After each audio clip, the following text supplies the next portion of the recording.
Очень рада вас видеть и хочу вас спросить. Вы знаете такие три слова? Песня, танец и марш? Да! Молодцы!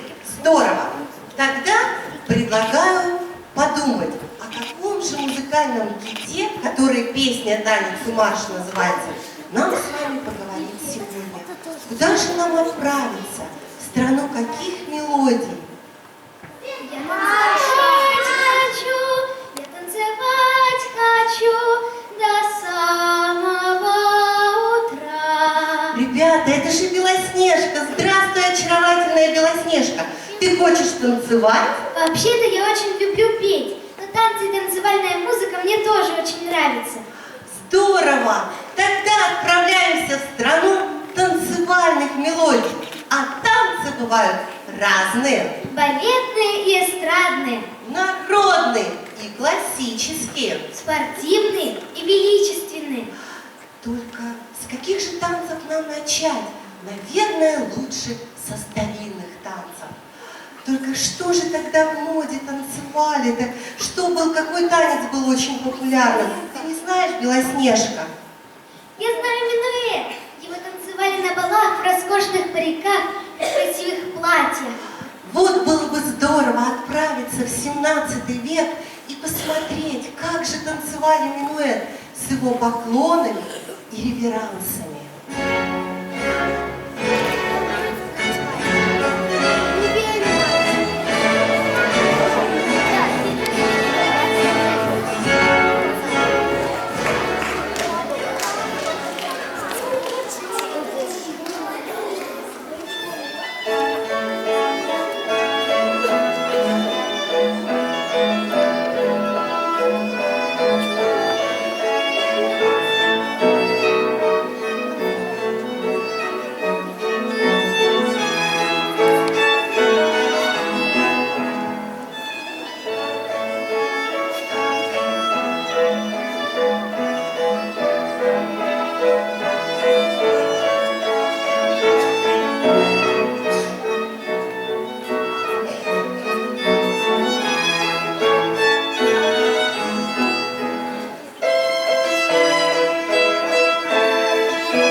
Моды какие-то.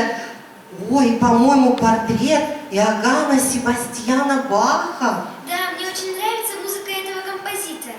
Я бы хотела выучить у него волынка. Да, есть такое произведение «Волынка». Ты думаешь, у тебя получится? Нет. Расстраиваешься. Да нет, Белоснежка, у тебя все получится. Вот у этих же девочек получилось. Они сейчас исполнят это произведение «Волынка». Сразу втроем, на одном рояле. Мне даже самой хочется посмотреть, как будет звучать волынка. А волынка, ребята, это шотландский народный инструмент. Интересно, как эта музыка прозвучит в исполнении рояля.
И вот сейчас у нас есть возможность послушать еще один танец 17 века.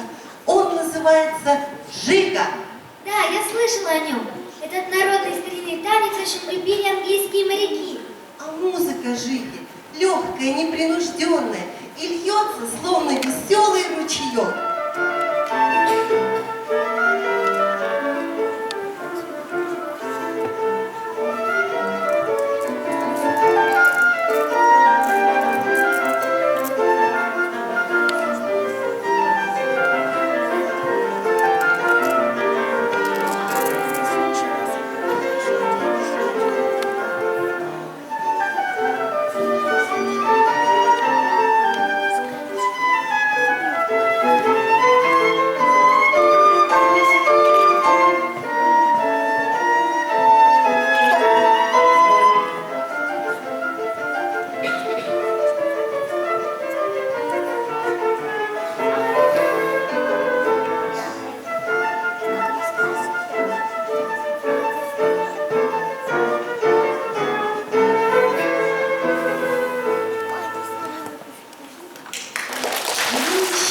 Аккордеона подарят нам сарабанду. Сарабанда – это медленный танец шествия.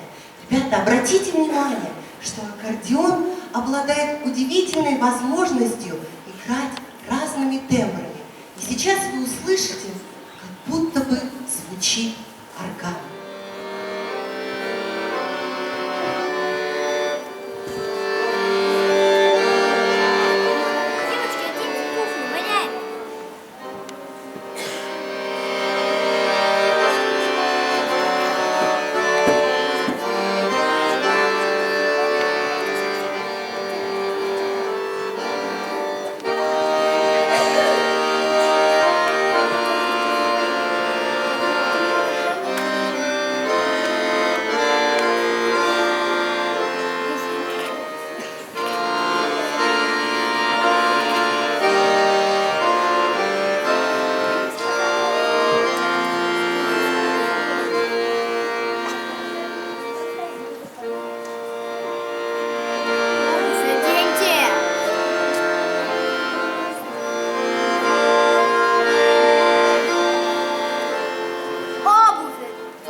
Похоже, мы перенеслись в другой век. Звучит... Какой танец звучит? Молодцы, конечно же, вальс. Вальс в переводе с немецкого означает «кружиться».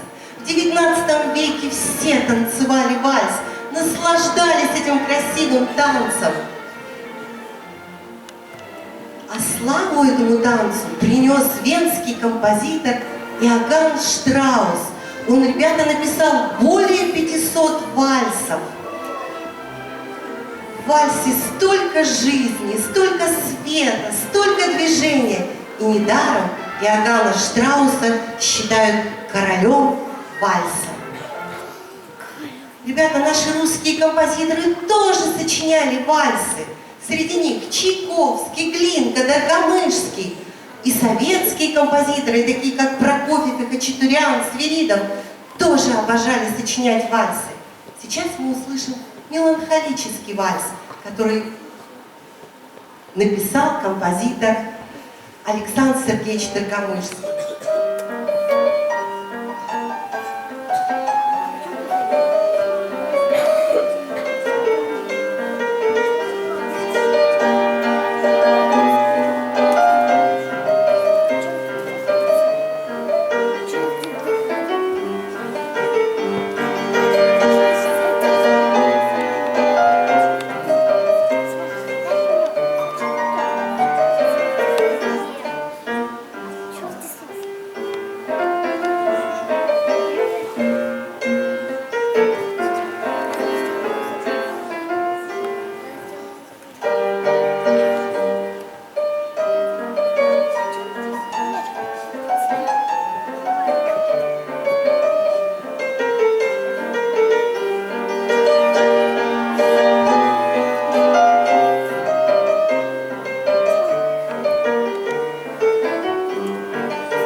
петь.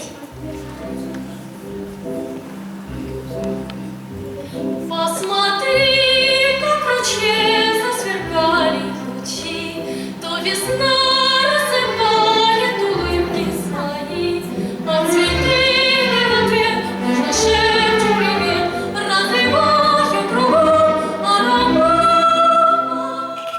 Изумрудным ковром все луга расцвели, и нарядом блестящим оделись кусты, и в лучах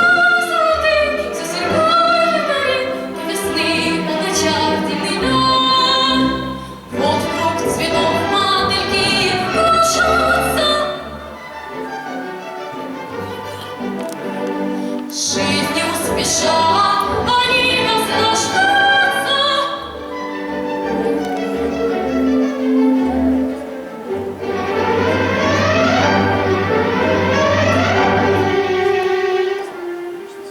А когда заснет и залив волшебных, засияет волшебным светом луна, пронесется души песня соловья.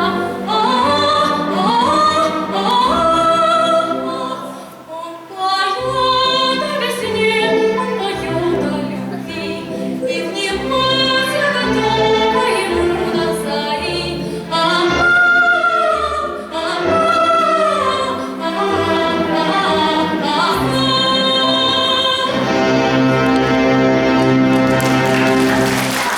Он в песнях и стихах воспет, и сколько б танцев не бывало, а лучше вальса, право, нет.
Ну-ка, что нам сейчас Белоснежка исполнит? Ребята, вы узнали, это что? Да, получается, что Белоснежка исполнила нам собачий вальс. Только почему-то не до конца. Ну ладно, я поняла. Всем вам нравится эта музыка, веселая и забавная. Но хочу сказать, Белоснежка, что это вовсе и не вальс. Ребята, вальс дирижируется на 3 четверти. Если бы это был вальс, то было бы так. Тарарам, пам-пам-пам, тарарам. А здесь была полька, которая дирижируется на 2 четверти. Тарарам, пам-пам, тарарам, пам-пам. Значит, это полька. Но не хочется расставаться с собачьим вальсом. Веселая, задорная музыка. И давайте сейчас мы посмотрим смешное видео. Смотрим это Пошла, чуть-чуть пошла, попрошу у вас, приглашаю вас на старинный вальс, на собачий вальс.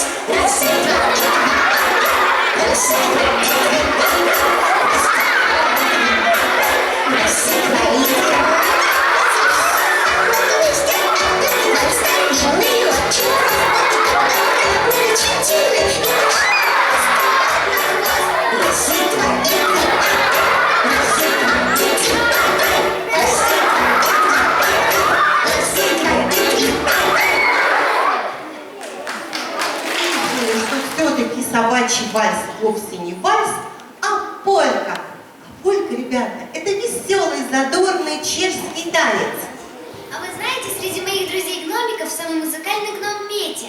Он, кажется, тоже умеет играть польку. Петя, порадуй нас своей игрой. Да вот же наш гномик Петя. Ну что, Петя, тебе удобно с головным убором-то? Наверное, неудобно, да? Давай мы снимем, Белоснежка, забери все-таки Петя. У нас будет сейчас играть очень серьезное произведение. А мы послушаем, как нам исполнит польку Петя.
Очень известную польку, которую написал композитор Сергей Васильевич Рахманинов.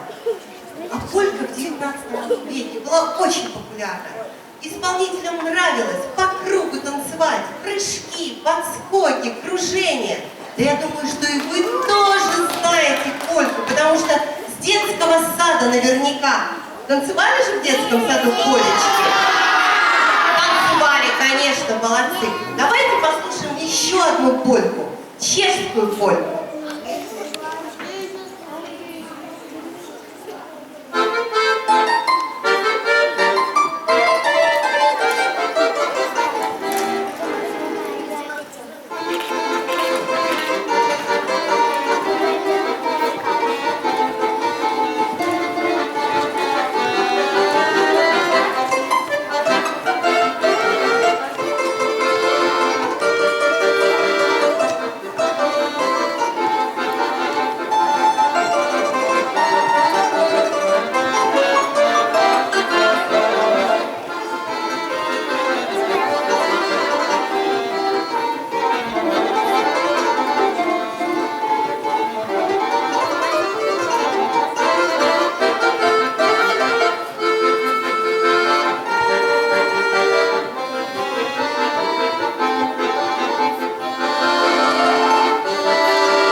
В воображении представляется балерина в пачке, на пуантах, на пальчиках стоит. Но кроме классических танцев, в балете еще есть характерные танцы. Например, танец крестьян, танец пиратов, танец пастушков или танец цыганочек. Давайте посмотрим на один из них.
Ой, Белоснежка, не пробуй, бесполезно.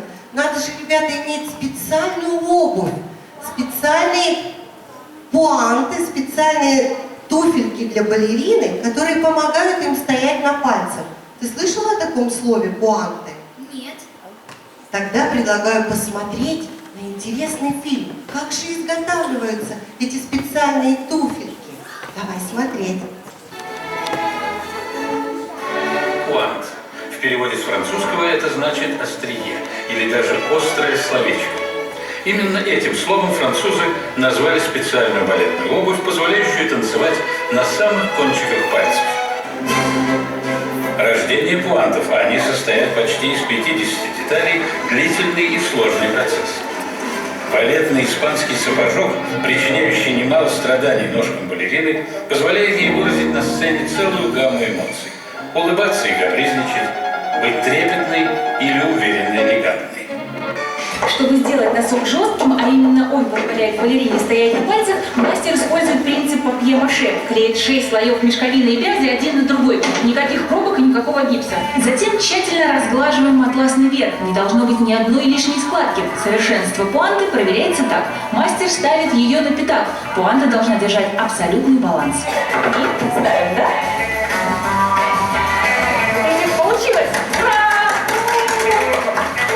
Кстати, посмотрите, совершенно непонятно, где у нас правая туфелька, а где левая. Здесь нет никакой ошибки, так и должно быть. Высший пилотаж демонстрируют артисты акробатического балета «Лебединое озеро».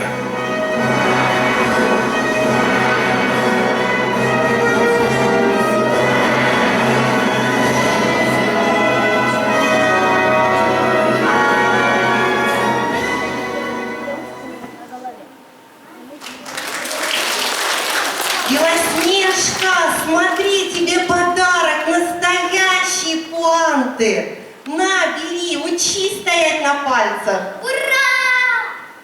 Ребята, а сейчас так хочется послушать народную музыку. Ведь без русских песен и плясок невозможно зарядиться энергией и получить хорошее, бодрое настроение. Встречайте ансамбль «Зельзё». Ой, сад во дворе, ой, сад во дворе, ой, сад во дворе расстилается. Народу ворот, народу ворот, народу ворот собирается. Пойду молода, пойду молода, пойду молода за зелененький. Цветите, цветы, цветите, цветите, цветы, все лазори. Скорей поспевай, скорей поспевай, скорей поспевай, земля года.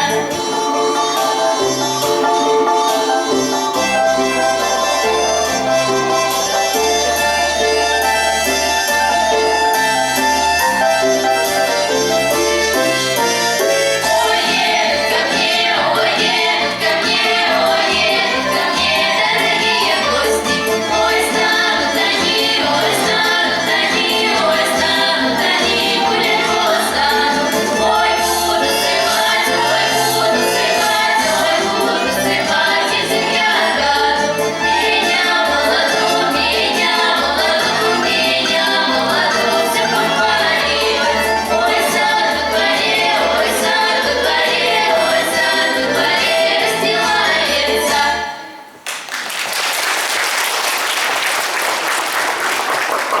А сейчас на сцене русская плясовая под названием «Распляс».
поиграть с вами. Ребята, предлагаю вот такую игру. Мы с вами будем танцевать. И мне нужны 5 смельчаков, которые не будут бояться на сцене сплясать любой танец, который нам включат. Так, кого вызываю смельчака? Так, один вот танцор, пожалуйста. Вот уже двое есть. Так, еще смелая девочка. Ну, кто не забоится красиво там? Ох, как много! Стоп. Целый класс мне не нужен. Посчитаем, сколько на сцене исполнителей. 1, 2, 3, 4, 5, 6, да? И только один. Давайте еще мальчика. Мальчика. Вон мальчик, давай, выходи, мальчик. А то как-то все девочки дают. О! Дальше у нас идут мальчики, да? Вот у нас пока будет 2 мальчика. У вас будет какой-то танец, не знаю какой. Так, потом, значит, у нас пойдут девочки. Смотри. Веселее давайте. О, мальчики пошли в помощь. Молодцы, мальчики. Так, мальчики, а у вас сейчас танец слушайте какой. О, лезгинка пошла, как бы. Вперед, давайте показывать, пошел. Молодцы, давайте. О, она. Молодцы, мальчики. Так, 2 девочки вперед, мальчики назад. Что у вас? Вот, цыганочка, ну-ка, давай.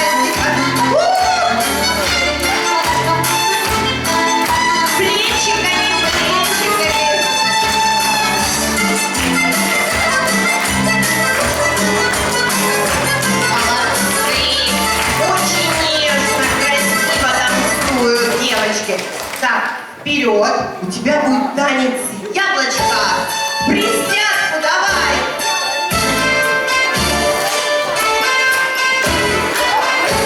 Кто поможет, мальчики, присядку давайте. О, вот так надо. Молодцы.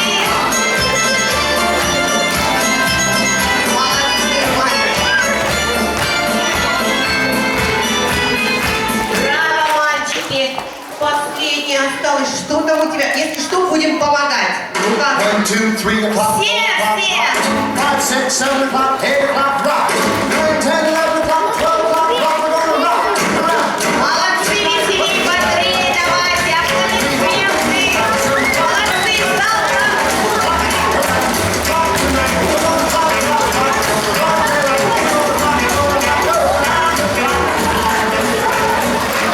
Ну и провожаем всех под музыку лампады. Красиво в танце спускаемся вниз. О, лампада пошла. Молодцы.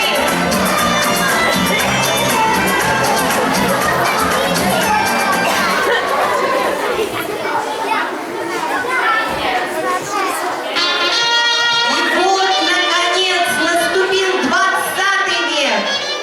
Его ритмичной, джазовой музыкой, необычайным темпераментом, скоростью.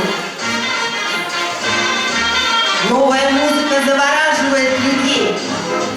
От ритмичных, захватывающих мелодий танцоры улыбаются, а ноги сами спешат в пляс. Появились новые танцы, чарстон, буги-буги и, конечно, искрометный рок-н-ролл.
инструмент, который называется саксофон.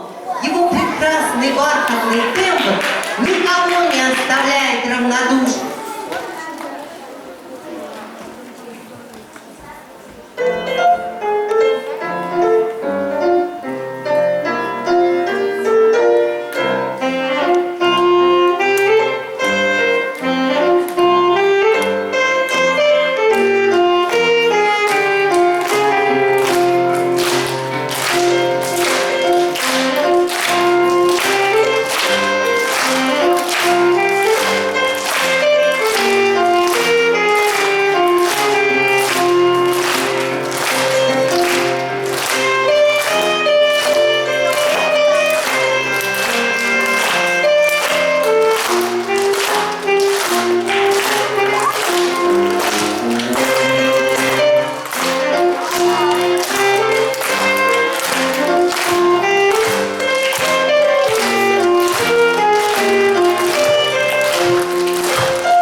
Вначале его непристойным, он им не нравился, а другие, наоборот, восторгались этим танцем.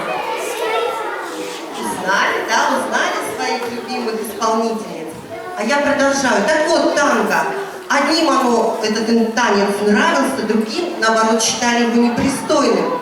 Но все равно, это замечательный танец, который является до сих пор символом красоты, любви и счастья.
аплодисменты.